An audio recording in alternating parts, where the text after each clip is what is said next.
मुळात 2016ला हा पूल काही कारणास्तव बंद केला होता. कालांतराने तो पाडला गेला आणि त्याच्यानंतर त्याची निविदा काढली गेली. त्या निविदा 5.5 कोटीची निविदा होती, ती मंजुरी झाली होती, कामाला सुरुवात देखील झाली होती.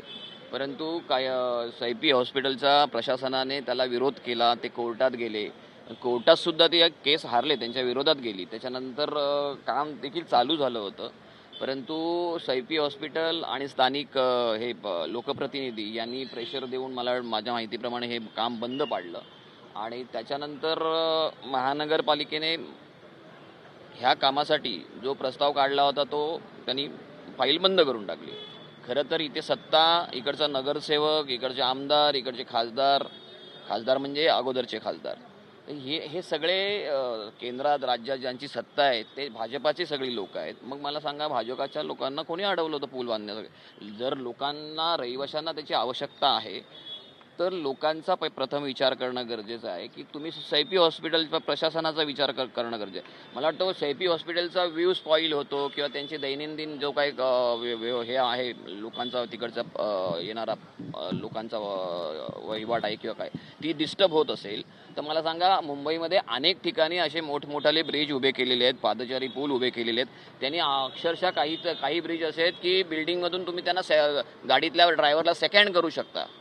मग तेव्हा इतरांचे व्ह्यू स्पॉईल होत नाहीत का? मग एकीकडे तुम्ही विकासाच्या गोष्टी करता आणि तुमच्या स्वतःच्या मतदारसंघामध्ये केवळ राजकारणापोटी काही विकासाचे प्रस्ताव आहेत हे तुम्ही हाणून पाडता. मला वाटतं ह्याचा निषेध करणं गरजेचं आहे. गिरगावकरांना ह्या पादचारी पुलाची खूप आवश्यकता आहे आणि पादचारी पूल झाल्यानंतर खालून म्हणजे खालचा जो व्यवहार आहे ब्रिजच्या खालचा, तो सुरळीत चालणारच आहे ना. अनेक ठिकाणी असे ब्रिज झालेले आहेत. यात कुठलं राजकारण सुरू आहे आणि लोकप्रतिनिधीच करतात? नाही, लोकप्रतिनिधींनी त्यावेळेला एक आंदोलन करायचं एक नौटंकी केली, ती केवळ दाखवण्यापुरती केली. खरं तर तुमच्याकडे, मी म्हटलं ना, केंद्रात, राज्यात, सगळीकडे, महानगरपालिकेत सगळीकडे तुमची सत्ता आहे. मग तुम्ही एका हॉस्पिटलच्या प्रशासनाच्या विरोधाने तुम्ही का प्रस्ताव थांबवताय? हे काम का थांबवताय? हा मूळ प्रश्न आहे. हा पादचारी पूल होणं गरजेचं आहे. या बाबतीत आम्ही महानगरपालिकेतील आवाज उठवू.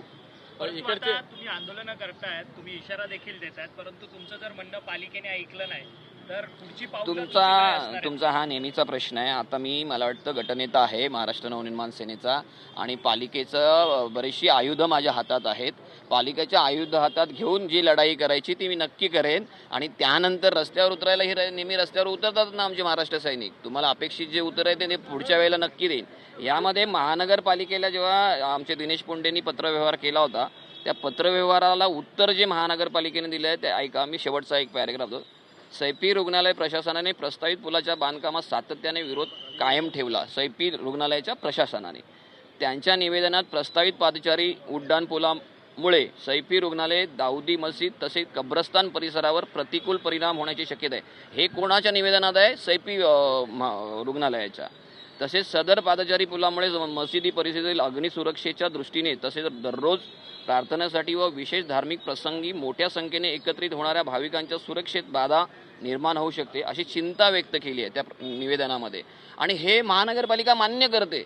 मला सांगा, मुंबईत असे अनेक ठिकाणी मोठे पादचारी पूल, ब्रिज उभे आहेत जिथे धार्मिक स्थळं आहेत, रुग्णालय, सगळं आहे, तरी तिथे उभे राहू शकतात. मग इथे काय प्रॉब्लेम आहे? केवळ पळवाट कुठेतरी शोधायची आणि प्रशासनावर प्रेशर आणून हा पादचारी पुलाचा जो विकासाचा मुद्दा आहे हा आणून पाडायचा. मला वाटतं की याच्या विरोधात सभागृहात नक्कीच आवाज होतो. साहेब, तुम्ही जो विषय काढला की इकडच्या लोकप्रतिनिधींनी आंदोलन केलं होतं, मग त्यांच्या आंदोलनाची देखील दखल नाही घेतली का, असा प्रश्न मला एक सांगा. जर मी स्वतः आमदार आहे, मी मंत्री आहे, पालकमंत्री आहे, मध्यंतरी प्रशासनाच्या काळात 4 वर्ष मी महानगरपालिकेच्या मुख्यालयात ठाण मांडून बसलेलो आहे, मला आंदोलन करायची गरज काय आहे? माझ्या हातातच सगळे निर्णय घ्यायचे अधिकार आहेत, तर मला हे नौटंकी करायची गरज काय? मी माझी मंत्रिपदाची किंवा केंद्रात, राज्यात जे महानगरपालिका माझी जी सत्ता आहे त्याचा उपयोग करून हा ब्रिज लवकरात लवकर कसा होईल हा मी प्रयत्न करायला हवा. मला जर सत्ताधाऱ्यांना आंदोलन करायची गरज काय? हे केवळ लोकांना दाखवायला नौटंकीचं नाटक करायचा हा प्रकार होता. मंगलप्रभात थोडा मग आंदोलनाच्या माध्यमातून नौटंकी करतात का काही? हो, मी म्हटलं ना तुम्हाला, तुम्ही माझ्या तोंडून मी सांगतोय ना तुम्हाला, स्थानिक आमदार म्हणजे तेच आहेत ना. मला वाटतं की त्यांना त्यांचं जे राजकारण आहे त्यांचं सगळं राजकारण हे धर्मावर, भावनेवर, हिंदू मुस्लिम हे करण्यामध्येच गेलेलं आहे. विकासाचं राजकारण ते कळत नाहीत, केवळ भावनिक मुद्द्यावर ते सतत राजकारण करत असतात. आताही तुम्ही बघता ना, तिरंगा रॅली कसली तिरंगा रॅली हो.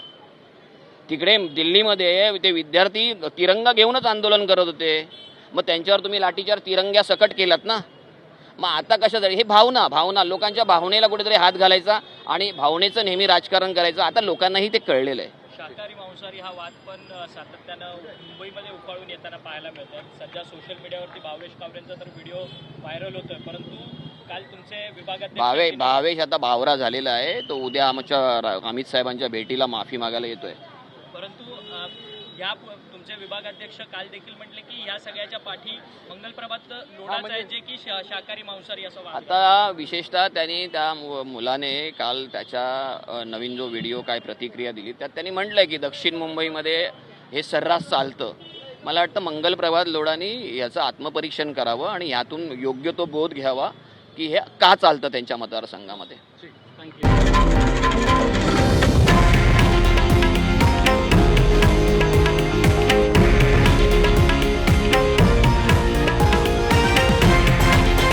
हे आहे देशातील नंबर 1 न्यूज नेटवर्क आणि आपण पाहत आहात TV9 मराठी, एकमेव.